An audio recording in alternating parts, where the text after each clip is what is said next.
અંકલેશ્વર ખાનગી સ્કૂલમાં થયેલ ચોરીની ઘટનામાં 4 ઇસમોની ધરપકડ કરતી પોલીસ।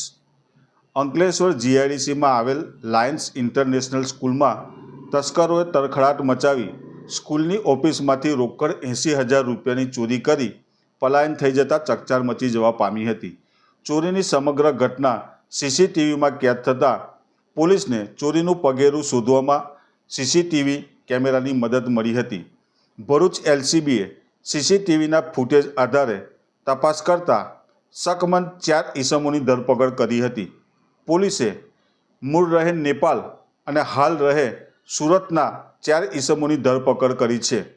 અનિલ ચંદેકામી, હિતેશ રૂપસિંહ વિશ્વકર્મા, ભીમ રતિદાસ અને અમન ધનબીરે બિસ્ટની પોલીસે ધરપકડ કરી અંકલેશ્વર જીઆઈડીસી પોલીસ મથકના હવાલે કર્યા હતા।